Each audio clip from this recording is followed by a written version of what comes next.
पाठशाला में अगला चैप्टर। होली में हत्या, ईद तक बवाल। दिल्ली के उत्तम नगर में ऐसा क्या हुआ कि भयंकर फोर्स लगानी पड़ गई।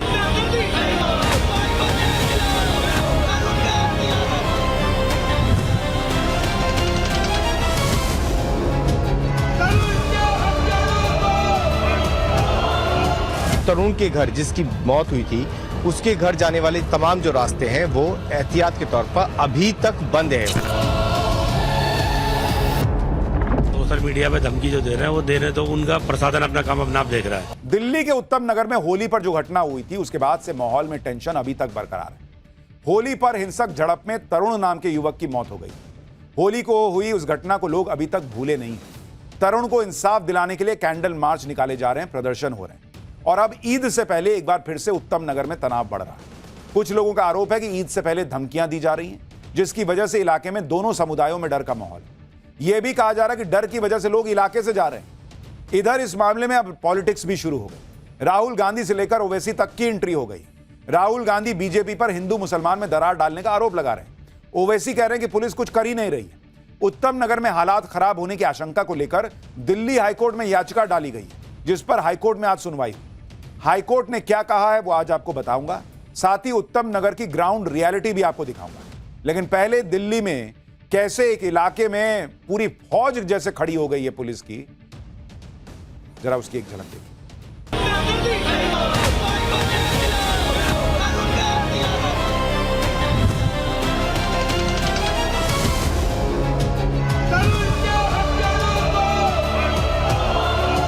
तरुण के घर जिसकी मौत हुई थी, उसके घर जाने वाले तमाम जो रास्ते हैं वो एहतियात के तौर पर अभी तक बंद है।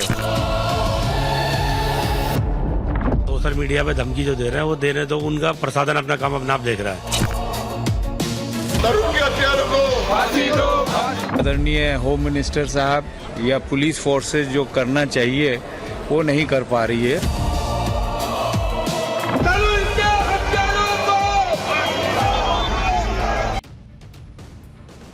उत्तम नगर में ईद से पहले और ईद के दिन माहौल खराब होने की आशंका जताई जा रही है। स्थानीय लोगों का कहना है कि सोशल मीडिया पर धमकियां दी जा रही हैं, जिसकी वजह से इलाके में दोनों समुदायों में डर का माहौल। हिंसा की आशंका को देखते हुए हाईकोर्ट में एक याचिका दाखिल की गई थी, जिस पर आज सुनवाई। याचिकाकर्ता ने हाईकोर्ट से कहा कि मुसलमानों की लिंचिंग की बात कही जा रही है। एक दिन भीड़ इकट्ठा हो गई थी, हिंसक और भड़काऊ बातें की जा रही हैं, पर्याप्त सुरक्षा नहीं दी जा रही। इस पर दिल्ली पुलिस ने कहा कि हमने केंद्रीय सुरक्षा बलों की टुकड़ियां लगा रखी हैं, स्थिति बिल्कुल सामान्य है, पर्याप्त सुरक्षा बल मौजूद हैं। यह याचिका पब्लिसिटी स्टंट के लिए लगाई गई। दिल्ली हाईकोर्ट ने दोनों पक्षों को सुनने के बाद कहा कि 4 मार्च को हुई घटना की वजह से ये आशंकाएं सामने आई हैं, इसलिए पुलिस को विशेष सावधानी बरतनी हो। कानून के तहत सभी कदम पुलिस को उठाने चाहिए जिससे वहां शांति और कानून व्यवस्था बाधित ना हो।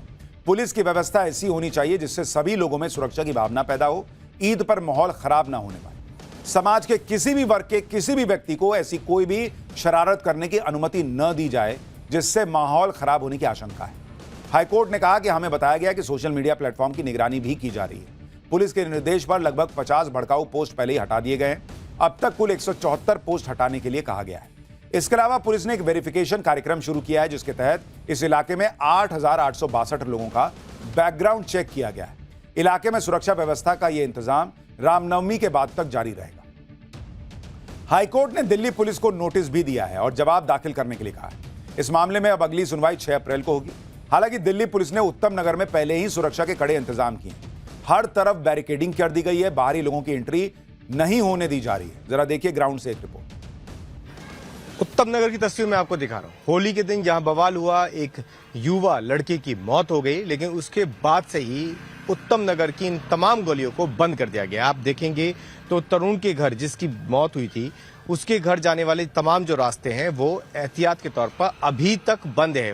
ये एहतियात इसलिए बरती जा रही है कि ईद का त्योहार मुश्किल से एक दिन बाद में आने वाला है, तो उस दिन ऐसी कोई बड़ी घटना ना हो जाए, क्योंकि दो समुदायों के बीच लगातार विवाद पैदा रहा है। कौन कौन लोग यहाँ से छोड़ कर जा रहे हैं? जो आसपास के लोग हैं, किराएदार ही हैं भैया, जहाँ तक किराएदार लोग। हाँ, ईद मनाने जा रहे हैं। तो देखिए, होली पर उत्तम नगर में जो भी हुआ उसका असर अब ईद पर दिख रहा है, जिसको लेकर पॉलिटिक्स भी हो रही है। राहुल गांधी ने उत्तम नगर की घटना पर बीजेपी के खिलाफ हल्ला बोल दिया। राहुल गांधी ने कहा कि उत्तम नगर के लोगों ने हिंसा की भारी कीमत चुकाई। एक तरफ एक जवान लड़के तरुण की जान चली गई, दूसरी तरफ एक पूरा परिवार उत्पीड़न का सामना कर रहा है। उन्हें और खून खराबा नहीं चाहिए। खून खराबा केवल बीजेपी और उसका इकोसिस्टम चाहता है, जो नफरत के तवे पर हिंसा की रोटी सेकने के हर मौके का फायदा उठाता है। वो चाहते हैं कि देश हिंदू मुसलमान में उलझा रहे, ताकि लोग ये ना पूछ सकें कि आखिर प्रधानमंत्री देश की रक्षा, ऊर्जा सुरक्षा, खाद्य सुरक्षा और सामरिक संप्रभुता को अमेरिका के हवाले करने पर क्यों मजबूर है। इसलिए दिन दहाड़े देश की राजधानी में फिर से दंगों जैसे हालात खड़े किए जा रहे हैं। दिल्ली वासियों से अनुरोध है, किसी बहकावे में ना आए। देश की शक्ति हमारी एकता, भाईचारे और मोहब्बत में। राहुल गांधी बीजेपी पर निशाना साध रहे हैं। दूसरी तरफ कांग्रेस सांसद मोहम्मद जावेद ने गृह मंत्री अमित शाह को चिट्ठी लिखकर कार्रवाई की मांग की। उधर एआईएमआईएम के अध्यक्ष असदुद्दीन ओवैसी ने भी उत्तम नगर की घटना पर बीजेपी को घेरा। ओवैसी ने कहा कि दिल्ली पुलिस की ठीक नाक के नीचे उत्तम नगर में नफरत का अभियान चलाया जा रहा है। इसे रोकने के लिए कोई कदम उठाया जाता नजर नहीं आ रहा। पुलिस ये सुनिश्चित करे कि हर नागरिक सुरक्षित महसूस करे, लेकिन इस इलाके में साफ तौर पर हिंसा का माहौल फैलता जा रहा है और इसे रोकने के लिए कुछ भी नहीं किया जा रहा। यानी राहुल गांधी से लेकर ओवैसी तक उत्तम नगर को लेकर डराने वाली बातें कर रहे हैं कि वहां माहौल खराब है, पुलिस कुछ नहीं कर रही, बीजेपी राजनीतिक रोटियां सेक रही है। इन सारी बातों को उत्तम नगर के लोग नकार रहे हैं। उत्तम नगर के स्थानीय लोगों, खासकर मुसलमानों ने बताया कि डर की कोई बात ही नहीं है। लोग पलायन नहीं कर रहे हैं, बल्कि कुछ लोग ईद मनाने अपने अपने गांव गए। लोग ये भी कह रहे हैं कि पुलिस प्रशासन सही काम कर रहे हैं। सुनिए उत्तम नगर के खुद के वहां के निवासी क्या बता रहे हैं। पुलिस प्रशासन मेरे हिसाब से, मेरा पर्सनल मानना, बहुत बढ़िया काम कर रहा है। अच्छा, पुलिस की तारीफ करनी चाहिए। ताकि ईद को लेके अपने अपने घर जा रहे हैं। नहीं भाई, हम तो बच्चे हमारे वहाँ हैं इसलिए जा रहे हैं। तो इस अच्छा, तो क्या कहना, मतलब ईद के बाद आप वापस आएंगे? हाँ जी हाँ, वापस आएंगे। पुलिस प्रशासन ने खूब अच्छे से संभाल रखा है। कोई ऐसी दिक्कत वाली बात। कुछ लोग छोड़कर भी घर गए हैं अपना, यहाँ गाँव जाने वाले तो दिख जाते हैं त्योहार में जो जाते हैं। हाँ, सोशल मीडिया पे धमकी जो दे रहे हैं वो देने दो, उनका प्रशासन अपना काम अपना आप देख रहा है। प्रशासन बढ़िया देख रहा है। ज्वाइंट सीपी साहब से ही बात हुई थी, डीजीपी साहब से भी कल बात हुई थी। उन्होंने बोल दिया बेफिक्र होकर आप नमाज पढ़ो, हम आपके साथ हैं और पूरी सिक्योरिटी होगी। यानी पब्लिक कह रही है कि मामला टाइट है, पुलिस सब देख रही है। नेता इसका मतलब जबरदस्ती उसमें जो है ना घुसने का प्रयास कर रहे हैं, अपनी पॉलिटिक्स घुसा रहे हैं। उत्तम नगर में जो तनाव फैला है उसकी शुरुआत होली के दिन हुई।